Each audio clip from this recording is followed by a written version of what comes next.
Right. Good, now we're working, yes.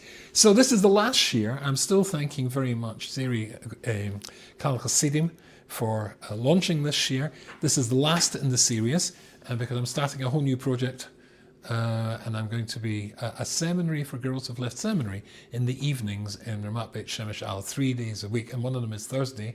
So therefore, this is the last year of the series. But maybe we'll find an Alshach slot somewhere else, who knows.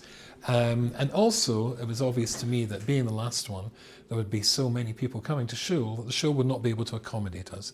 So I thought I would bring us here where it would be much easier to do. Exactly.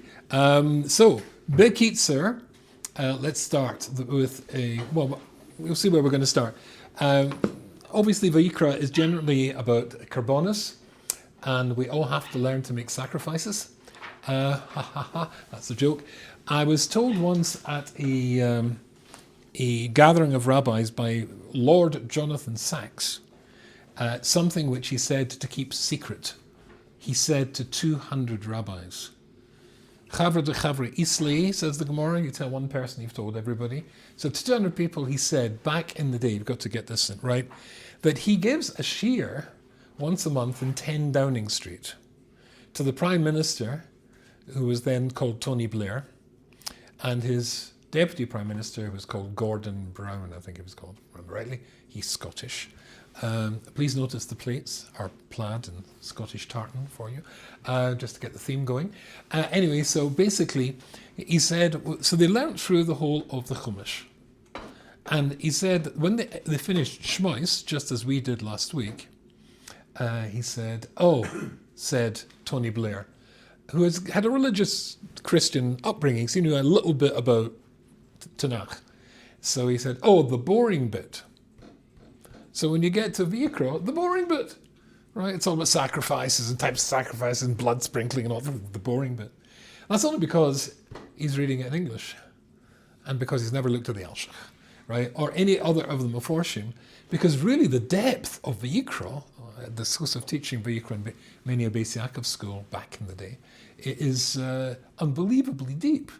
But before we look at Vayikra, if you've got the Shmos, there's a Shmos there as well. Let's start. And remind you, because we're going to see the connection in a second, in Shmos, and for those who got the same one as me, now it might make it easier if you share, because you're going to have difficulty finding this, just turn to page Shin Lamed Ches. Shin Lamed Ches in Kisisa, and then you'll see why I'm connecting it. You'll find it too difficult to find, Michael. Just grab hold of... just share, yeah. So, Shin Lamed Ches, and it should be 2 columns, and the word there should say Shalema, so we're on the right page. Okay, fine. So basically, this is what those who were here for when we learned Kisisa, the big problem was he wanted to know why didn't Hashem stop the mistake happening by allowing Moshe to come back just an hour early. If he'd come back an hour early, then they wouldn't have thought he was dead, they wouldn't have made the Igla Zov, etc. And so this is what he says. If you look, if you can see in yours, Kedushin, the second column on the left-hand side, page Shin Lamed Ches, towards the bottom, about 14 lines up, it says Kedushin, Pei, Aleph, and Aleph. Have you got that? I don't think I said this in the share, but I just thought it'd be interesting to point out. She'omer Satan LaRabbi Akiva. The Satan says the Gemara there in Pei Aleph. The Satan said to Rabbi Akiva, the Kain Rabbi Meir, and to Rabbi Meir, if it wasn't that there was an announcement made over the Tanoi in Shemaim, if it wasn't that there was an announcement made, keep your hands off Rabbi Akiva and Rabbi Meir, and bearing in mind Rabbi Akiva and Rabbi Meir is about as good as it can possibly get, I could easily have made them do Averas, which is an absolutely astonishing thing. Aha! You two, if you two share, that would be extremely useful. Come sit here and throw off your jacket here. Oh, yeah, take it off. Okay, no, I'm already disturbed. So says my psychiatrist. If you throw it to me here. Yeah, put it over there. Good idea. Okay, fine. So, if it wasn't for the fact that Hashem has stopped me, I could make mincemeat of you. I could get you to anything. V'im kol am Hashem navim asher Hashem adover Hashem v'pi agavura, and if the call of Klal Yisrael, therefore, then who eat the madriga that they're on, ponim b'ponim kulam kadosh mitzach Hashem v'kin b'dovin and David HaMelech. And how did he do the sin that he did? V'im chosra shleimus katanayim ahem v'damehem. So therefore, if Hashem stopped the Satan destroying Rabbi Akiva and stopped the Satan destroying Rabbi Meir, surely he could have stopped them doing the same thing to the Dor Dea. Now, he says the following thing. And we went over this. I'm just repeating, but you'll see why in a second when we move to our Parsha. But the thing that will confuse anybody is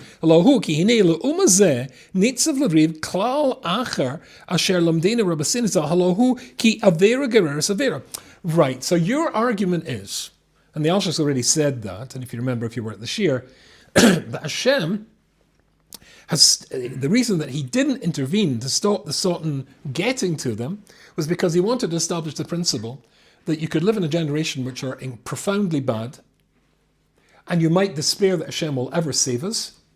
At that point, you're supposed to remember the door of the Egel Azov, the Dor Dea, who did the worst possible Avera, historically the worst possible Avera, and still were forgiven. So don't give up.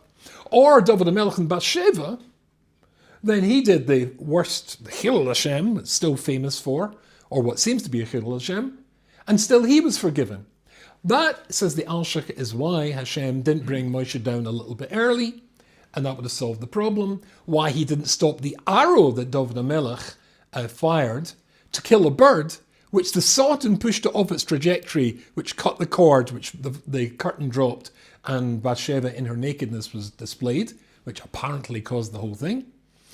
In order to tell an individual, if you mess up, don't worry, there is still tshuva available to you. Fine.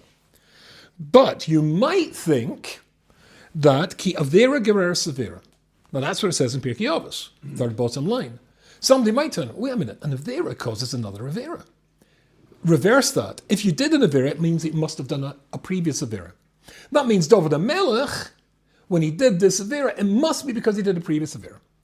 Or the Dor Dea, it must be before that they did a previous Avera. Because Avera, Gereris Avera. An Avera causes another Avera. It's always the first one. Yeah, it's always the first one, right? To which he says that's absolutely not the case. As the Gemara insists, in this case, it's utterly and totally different. Hashem made it. They had done made it happen. They had done nothing wrong to generate this. If that's the case, and we won't go into this in any more depth, but let's just take that as a given. And that's certainly the Alshach's contention. That's exactly what the Alshach believes happened. Therefore, if that's the case, that means the normal thing is that if a person does do an Avera, it is because you've done a previous Avera. If this is the exception to the rule is if somebody does an Avera, then automatically there must be a reason for the Avera to be typhus, this new Avera. You must have done something. There was a chink in your armor from a previous attack. Does that make sense? With me? Yes, no? Yeah, well, You're looking a bit concerned. no, nobody's not perfect, so the whole... And then, inside the absolutely. Okay. But also, if it's not going according to the Mahal, this was the Erev Rav, really, that was... Yes, he throws in the Erev Rav as well into this, but we're not going there because I only want to establish this principle. No.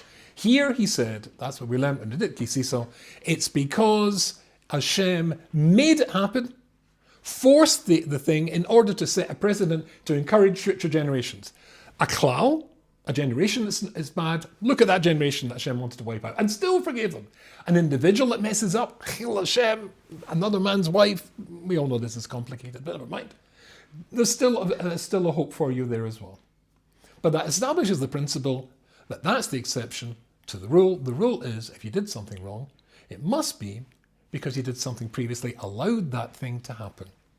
Right?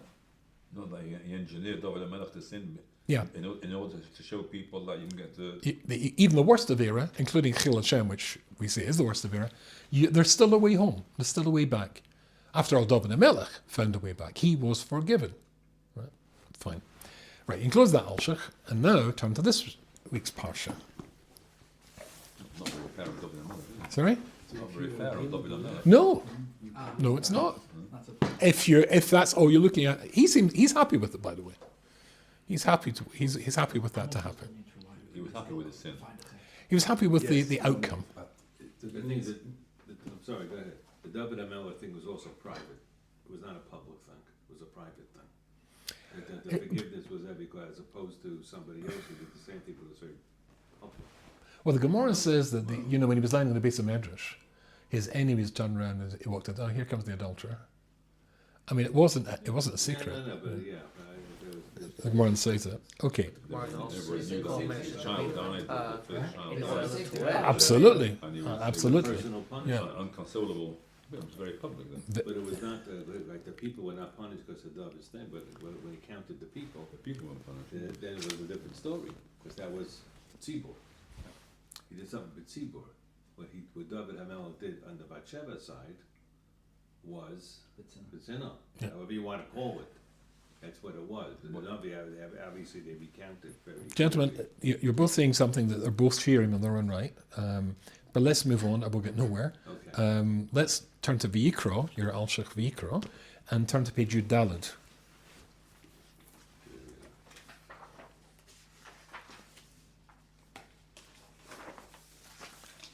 Now here, in Yud Daled, in the first column, at the bottom paragraph where you can see the bold. So it says the following thing: V'yidaber Hashem el Moshe lemor. Hashem's, you got it? Yud Daled? Yeah. Yeah. You got it, Michael? Sure you got it? Okay, good. V'yidaber Hashem el Moshe lemor. Daberu b'nei Yisrael lemor. Nefesh ki sechto b'shgogo mikol mitzvahs Hashem asher lo ta'aseno. And a soul who sins, a person who sins, b'shogeg, right, accidentally, from all the mitzvahs contravening any of the mitzvahs that Hashem has said don't do, and he does one of those. Now, as we know, the technique of the Alshach is to dissect the psukim in great detail.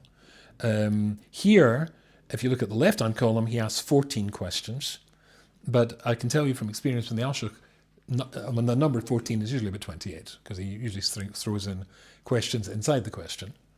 We're only going to look at one. You will be thrilled to know, and that's the first one. I think only one. Look at question number 1. El omro lemor pam shenis. Why does it say lemor twice? Right? Again, remember, Hashem's very good at Hebrew, and he doesn't make any mistakes. There's no oops in his vocabulary. So if Yidaber Hashem al Moshe lemor, daber ben Yisrael lemor. Why does it say that? So let's read the Alshach. El Omro, it says lemor pam shenis, but Arma Dabra ben Yisrael lemor, ma gam im eno lemor lezulas. And not only that, it doesn't say lemor to. Who? Tell ben Yisrael lemor. To say what? To who? It doesn't say that. It just floats in the air. To say. So let's say. But what does that mean? That's all we get all of time to look at. Now, look at base and the bottom of the left-hand column. 5 lines there, omnom. Omnehine kavonas is borach leher ozen am b'nei Yisrael hakatanim im hagadolim. Hashem, in saying this, and again, just can I pause and remind you what Tony Blair, the Hagon of Tony Blair, Prime Minister of England, or England, I should say Britain, particularly as he's Scottish. But anyway, but basically, the boring bit, right? Because he didn't know how to make a Daik Apostle. Nebuch, I may be Scottish. Oh, but I bleibt the guy. Anyway, Onam hine kavonas yizborach. Sorry? He lived with the chief rabbi. He did, yeah, it was part of his gamers. Onam hine kavonas yizborach. Here, Eisen, Am b'nei Yisrael, Kedanim Gedolim, Hashem wanted all of us to know and be clear on the point. Yishomro pen ve'el yomro lelvova, and so that they should never make the mistake of saying to themselves or reassuring themselves, if they find that they've done a shoygig, they might say, Borach Hashem ba'ashir ki lo beresha v'lo bepesha ba'alti avla. Oh, thank goodness. Yeah, I did something wrong. You know, you ate something and you find out it didn't have a hechsher, or you thought it had a hechsher, or whatever it would be. But I did. Oh, thank goodness. I didn't know. What are you doing? What are you laughing at? How he keeps he keeps quoting psukim or rhymes. Oh yeah. I don't think this is. It's all. If you knew Nachov by heart. Yishamu pen ba'al. That's a Gemara. I thought so, maybe I'm wrong. Yishamu. Oh, It's okay. it's okay. Okay. It is. Excellent. All right. Apologies. That's okay. You're going to share with this young man down here. Did you find I'm it? Jeremy. Yes. Yeah, this is Jeremy, this is a doctor, and he joined us in Eretz Yisrael, made Aliyah yesterday. You should have a good Yishuv and easy. A Yishuv Kal, V'tov. Yishuv Tov. Tov, yeah. Okay. Do you want a glass of water? Are you okay? Are you running? Thank you. You must please carry on. Okie dokie. Right, so I think we can start there again. So why does it say what it says about this lemor? Omnam hine, kvanasena yizborach leher oizen am b'nei Yisrael ha'kedanim v'gedonim. But Hashem wants to establish an incredibly important principle here. Yishur Pain Ba'al Yomer Levavim, that if in our lives, and we're going to see this is very applicable to us, at the moment it sounds very fancy, but it's really down to earth. If it's the case that we make a mistake, Yishur Pain Ba'al Yomer Levavim, don't say, if you find something's happened to you, chet shoigig, which you did unintentionally, Baruch Hashem v'asher. It's no problem. I'll be okay. Ki lo barosha v'lo b'pesha ba'alti ovla. I didn't do this intentionally. V'lo is atzav el libi, and I'm not going to be upset about this. Al shkogo sheyosem itachas yodav anichi lo yidati, because I can't regret I made a mistake when I was utterly unaware that the thing I was doing wrong, the thing I ate, I thought it had a hechsher. Ignorance is no defense. Sorry? Ignorance is Ignorance. Oh, I never thought of it's a very, very good legal point. Yeah, ignorance is no defense, but let's read on. Look, I'm a human being. I'm only a man, right? So, and people make mistakes. In Sadib or Tov Lo Yechta, as Shlomo Melech says, nobody's perfect. Well, almost nobody. I mean, come on. I've not got X-ray vision. I can see through things, and I'm going to forget stuff. I just am an ordinary man. Come on, give me a break. Don't be so. I mean, you can't blame me. Because Adas Yisrael Yisalga Begam Hashkoga Motza Bekol Odom. The whole of the Jewish people, we're just human beings. We all make mistakes. I'm not going to blame myself and tear myself into knots over this. Did I ever tell you the story about the girl at the bus stop? I used to teach in a seminary in Manchester, and the girl came to see me, and she was a French girl. I used to speak French a bit, and she sat there and she looked very, very distressed. And I said, "What's wrong?" So she said to me in French, "She's got cancer. Cancer." Stomach cancer. Yeah. And I said, stomach cancer? I mean, stomach cancer is not a good cancer to get. Stomach cancer? Sorry for telling you. It's not a good cancer to get. And a basal cell carcinoma on the skin. Yeah, here you go. Yeah. So anyway, so basically, and then it suddenly struck me as she started to get all upset. I said, hold on, why are you here? I mean, if you got stomach cancer, she shouldn't be in seminary. I mean, she should. And then I said, have you seen a doctor? No. I said, you've not seen a doctor? No. You've not seen a doctor, right? I said, how do you know you've got stomach cancer? How do you know? Pains in the stomach. Well, I mean, gentlemen, as we know, ladies sometimes get pains in the stomach. In fact, I sometimes get a pain in the stomach. I don't immediately think that that's it. It's goodbye. So I said, as it clicked into place, I said, so why do you think that you get cancer? So she told me the following terrible story. Her father was a Rosh Kollel here in Yerushalayim, and she'd been just back for being his man. This was the newsman starting. And when she was there, she was standing at a bus stop, waiting for a bus, as Israelis tend to. And there was a bocher there. The bocher spoke to her, and she answered him. Aha! Stomach cancer. This is it. She was absolutely convinced that for the terrible crime of speaking... No, look, I'm extremely frum, and I let him get for 7 years. So I would admit that she shouldn't have spoken to the boy. But she never got his phone number, and they never spoke after that. She just got on the bus, or he got on the bus, and that was the end of it. But the fact she had spoken to this boy, she was convinced she had stomach cancer. As I said... Capital crime. So I said to her, we learn Mesilas Yesharim together, do we not? And she said, yes. I said, do you remember that it says that even, back to the David Melech story, even if somebody has committed murder, or even somebody's committed adultery, which are rather serious crimes with serious outcomes. You murder somebody, and somebody who should be on the planet is no longer there. If you commit adultery, before 1963 and the free availability of the contraceptive pill, there's a strong possibility that you'll bring somebody to the planet who shouldn't be here. Right? And yet in both cases, says Mesilas Yesharim, and here's the Hebrew, which is absolutely inspirational in these words, Hashem considers it that akiras harotzon ka'akiras amaisa. That if you remove the desire from for the thing, it's as though the thing never happened. Oh, but there's a dead body there, or there's a baby there that shouldn't be here. Yeah, but that's not me. The person who fathered that child or took that life may look like me, but that person doesn't exist anymore. I mean, the Rambam famously talks about this as a model. He says, how do you know that somebody's a Baal Tshuva? And he uses a sexual crime. Somebody's in the office late at night, and there's a beautiful secretary. She's got low morals, and he's gone bonkers. Anyway, they have an illicit affair, and then he regrets it, and he does Tshuva. He's in the same office with the girl a month later, so be an idiot to put himself in the same situation. But anyway, he's just, and the Rambam keeps emphasizes, just as attracted to her as he was before. Just as available to him as she was before. The exact circumstances are identical. There's nobody else there, nobody's going to know about this. But this time, if everything's exactly the same, but he doesn't commit adultery with this girl. But what's changed? He's changed. He's a different person, right? So I said to the girl, if Hashem can forgive somebody who's murdered somebody, committed adultery, do you think he might be able to forgive you for talking to the boy at the bus stop?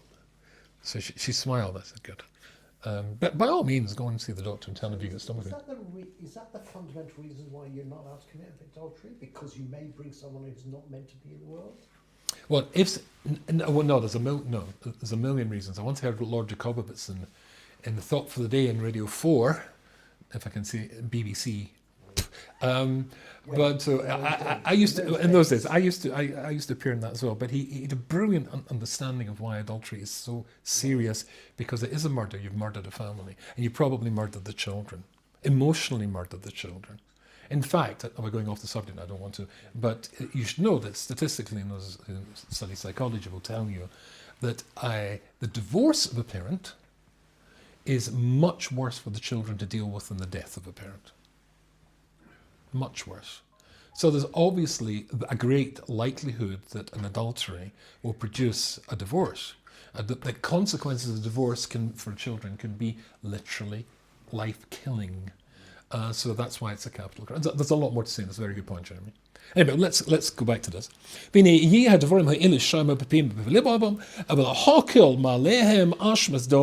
So that will, we're about 5 lines down, 5 lines down, the last word is lahokal me'alehem. So with that, they will minimize what they did, because after all, ashmas dover, and their guilt for this, kol oven b'shoigeg, because it was b'shoigeg.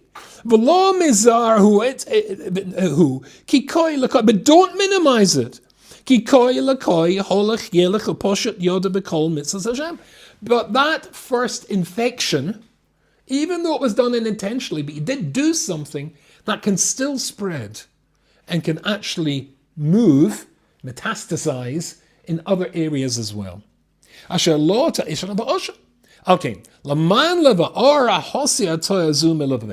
In order that we mustn't think that's not consequential. Oh, I didn't mean it. I only demands of me a shoigeg. It is consequential. It does have an effect. So now we're going to answer the question we asked before. V'yidaber Hashem el Moshe lemor, daber el bnei Yisrael lemor, and we said, why did it say lemor twice? And then we said lemor to who?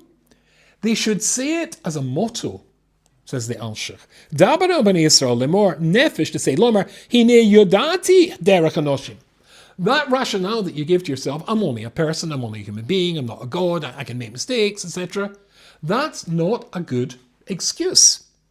Because I know you're only a human being, but you're a Jew, and a Jew's expected to do more than just the basic, right?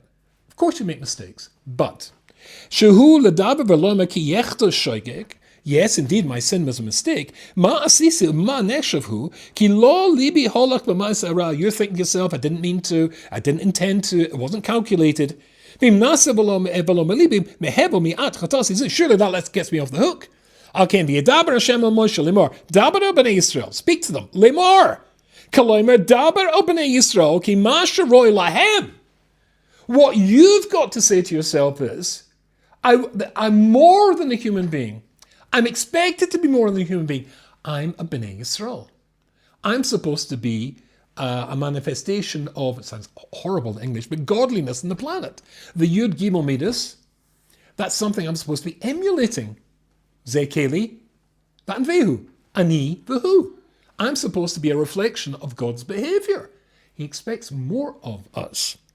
Lem lemor anachi kederech anoshim. I'm not like other human beings. What's appropriate for a Jew to say? Nefesh kitek b'shkogel, that a soul who sins b'shkogel. If you look back at the pasuk, dabla ben Yisrael lemor, nefesh kitek b'shkogel mikol mitzvahs asher lo ta'asenu. It comes from a mitzvah that you did previously that you didn't, that made that chink in your armor that allowed this one to expand and do something else, and for you to do something else bad. It's you're not completely off the hook, even if you didn't intend it. But the fact you were able to do it bespeaks there's something wrong, and he says what that is.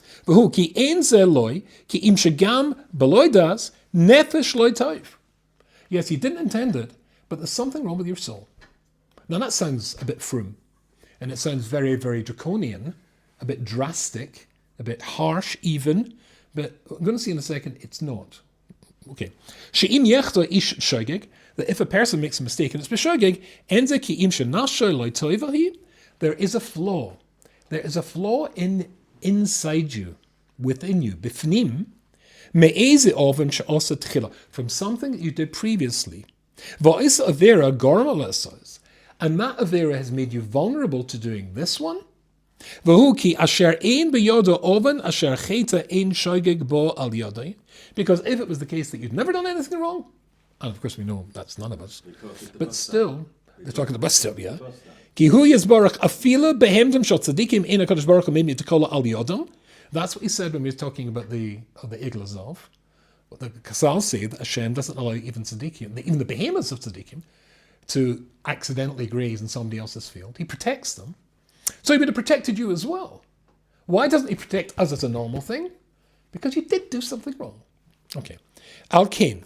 Law kol shekain. Shvahu Omer Akosa, the pasuk says, Rog lechasid of Yishmar, and the paths of the righteous of the tzaddikim he guards. V'mama Rebbe Meir says, Allah Isaac v'Torah l'shma marchichim min hachet, and if you learn Torah l'shma, then that would be a protection. And that's what you should say. Your motto should be, Ki nefesh ki sechta b'shkogo, mehechen nimshkad lo t'kol. How did that come about? Allahu mikol mitzvahs asher hu ta'asena lo asena asa me'achas mehena. You did something wrong. Ki kasher kvar osa achas mehena, because you did something previously wrong. Gorma tova t'kol shkogo b'tachas yodai. Then that comes and caused this one. Is there some kind of a remez at original sin? It's your original sin. Yeah, I suppose so. Yeah, Maybe we've been contaminated. By certainly I have. I think it's Gigli Arroyos is also a Bnei What's the Noah. double lamor? Yeah. I still don't get what the double lamor is. What's the double lamor? Well, no, the first lemor is okay because it's Moshe saying speak to the Jewish people. It's the second one that's the problem, Yeah. and he's saying that second one, because they're not. It doesn't say address anybody. It just says say. Say to who? No, say to yourself. The Jewish motto should be, sometimes you see on top of, an Orna Kodesh, Shabbat Hashem, whatever it is, etc. In Cape Town, there's a show called Claremont, and it's right at the foot of Table Mountain, which is very, very beautiful. And what have they got on top of the Orna Kodesh? Can you guess? Esau, Inai, El Horim, right? So you can have a symbol, but if you really wanted these things to have something, an appropriate thing, this would be the appropriate message, right? You can cause your own downfall. You could plant a seed which would come out. Now, let's make this a little bit more tangible because we're getting into hot water here. One of the Alsha's greatest Talmidim was Reb Chaim Vital. And of course, Reb Chaim Vital was also a Talmud of the Arizal in Kabbalah. But the Arizal was a Talmud of the Alshach as well.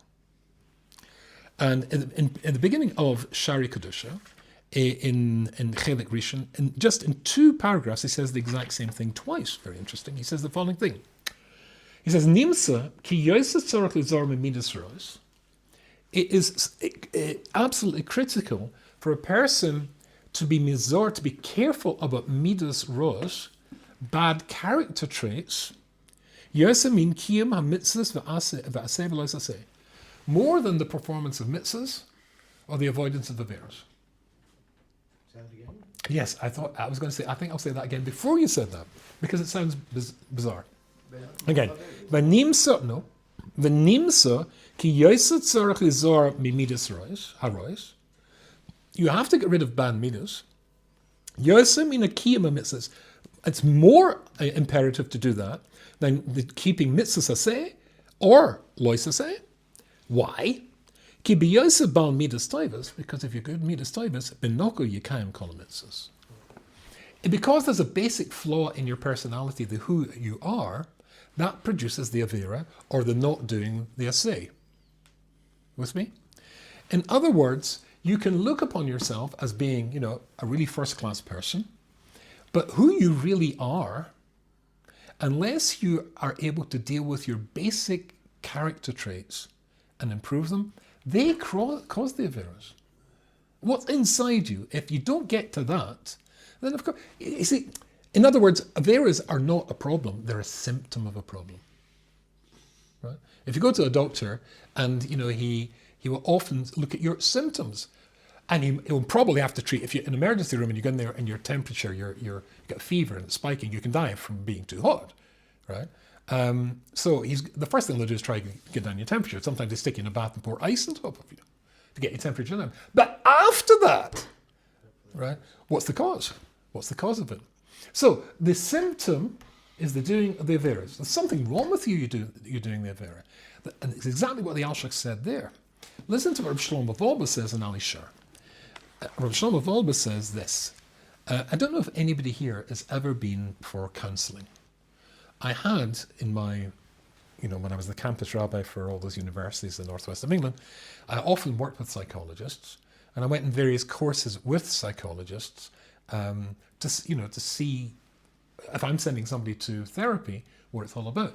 And I remember one psychologist who was actually normal, who said to me, what I do for my clients, because you can't have patients anymore, is one of the most painful things a person can go through. Discovering yourself and what your flaws are. If you've ever done marriage guidance counselling, as I have, it's incredibly painful. Because she's saying, you do this. And he doesn't know that. He doesn't see that he does this. And he's saying the same to her. You're seeing yourself. So Reb Shlomo Wolbe says, and this is in Chelik Aleph, he says, Yedias, the title is called Das Atzmenu. Das Atzmenu, knowing yourself, self-knowledge. Yedias Atzmenu I Esher Lilomoid, it's something you can't really teach, it's something you experience, etc. And he says, if you know a little bit of your strengths and a little bit of your weaknesses, you haven't a clue about who you really are. So he says, and he quotes some philosopher, he said, if you really knew who you were, it would be philosoph echod korelze Yeridas hagehenim ba'odenu b'chaim, like going to hell alive. discovering who you really are would be like going to hell alive. Rabbi Dessler, in Michta Miliohu, in Chilik Gimel on page 131 and 32, he says, basically what the Alshich is saying is just what the Rechaim Vital is saying, and maybe it's because the Alshich said that Rechaim Vital is saying, you've got to know who you really are in order to cure the problems that you have. And he says, I'll read this to you outside because the time just flies by. And he quotes here, if I can just find the place. Yeah, listen to this. This is scary stuff. He says, Roiv Maisa Odom Midosov and Hagosai Hu Prin Chanchui.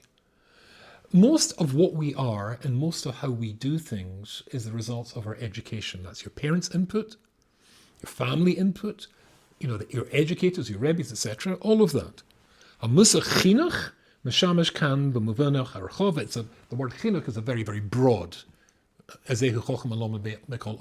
can be, you have lots of teachers. The teachers are every interaction you have with other people.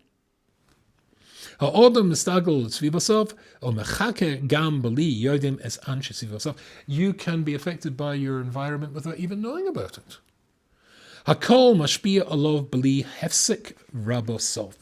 Everything is affecting you. Everything is a teacher of you.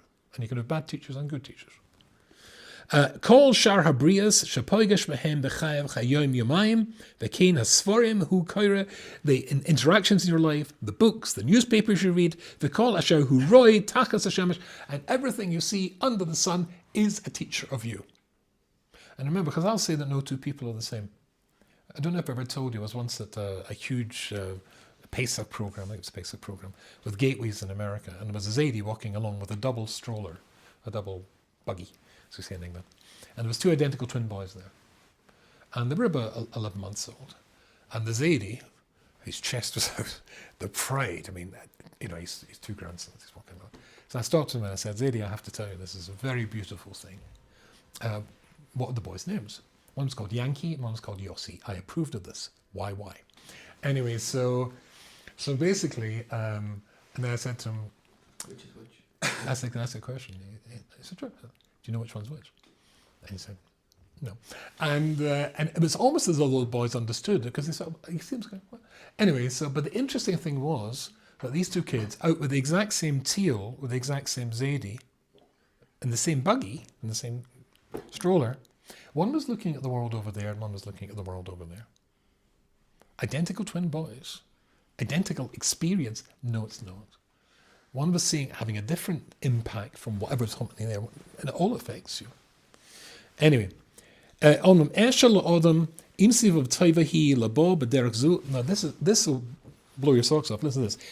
It's possible for a person. If you're born into a good family, into a good community, into a good shul,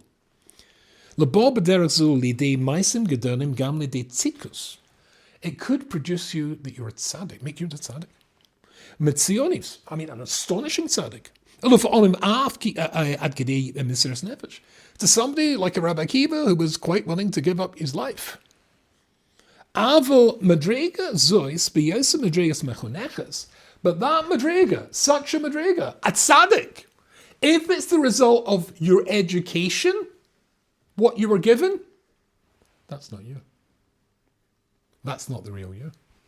That's not the real human being that you are. The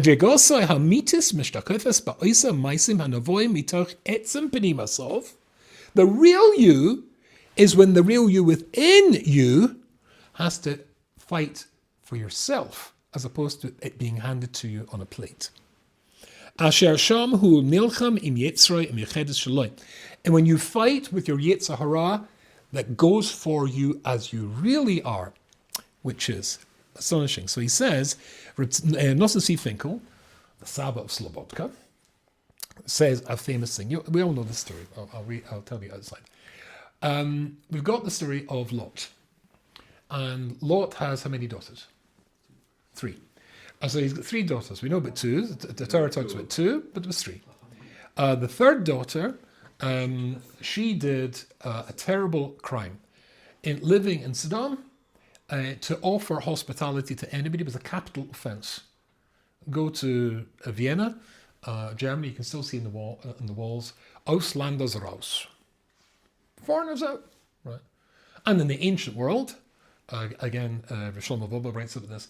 To be a Spartan who went into Athens was already a death penalty, or an Athenian to go into Sparta, right? And they were the same people, the same language, and the same looks, right? But to be different, that was poof. Anyway, to offer a foreigner hospitality, one of Lot's daughters did this. They found out about this. They put her in trial. Lot was is watching the trial. They sentenced her to death. What was the death? The death was she was going to be eaten alive by insects. How long would that take? Oh, and Lot had to watch it. How long would that take? When I was a boy, I read a book called Papillon.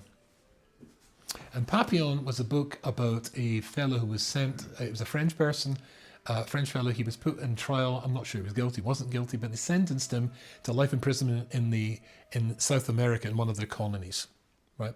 One of the guards, they were in the forest one day, and they were clearing the jungle, and one of the guards was an Arab, incredibly cruel, and they decided they were going to get this guy. So they hit him in the head, and they took him to a place, because when they're clearing it the other day, they'd seen an anthill, but we're talking South America, like Africa, things, scales different. So an anthill is about this size, and the ants are about that size, right? We get little ants here, little things. Yeah. So what they did, they took this guy and they trussed him, right? They tied his wrists behind his back, like Avram Avinu Lahavdil tied Yitzchak, to his feet, and they put him beside this anthill, and they made some cuts in his body. The ants smelt the blood, right, and it started to eat him. And they left him there. They came back the next day. If you go into a doctor's office, very often you see a picture of the musculature, the muscles, right? And that's what he looked like, with no eyes, of course. How many? I will tell you this gory details because how many days did it take to die? 3 days. It took him that long to die? Apparently 3 days to die. Wow. Was that right? That, huge answer. That's what they did to Lot's daughter. Now, what happens after that? In comes some strangers to the town. And what does Lot do? What would I do? I see nothing, right? Come into my house, have some food, etc., etc. And we all know the rest of the story. Anyways, Bekitzer, they're going out, the Malachim are sent, they're taking him out, etc. And the Pasuk says, Vayikra Elokim es Avram. Hashem remembered Avram and he saved Lot. Rashi says, what do you mean he remembered Avram and he saved Lot?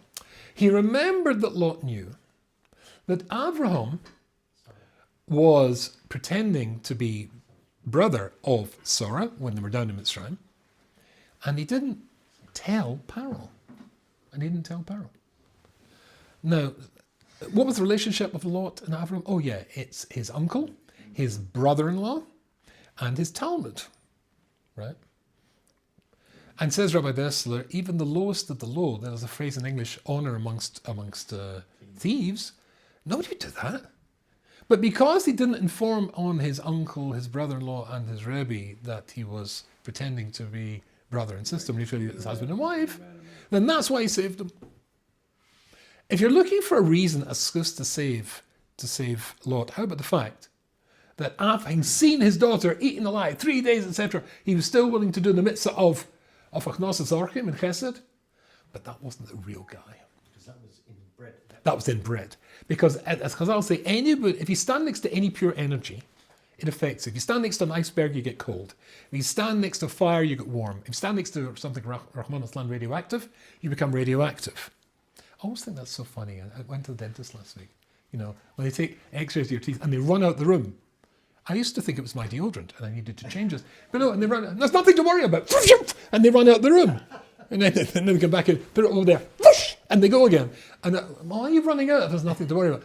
Anyway, but if you're exposed to a lot of radioactivity, you become radioactive, right? Avram was pure chesed.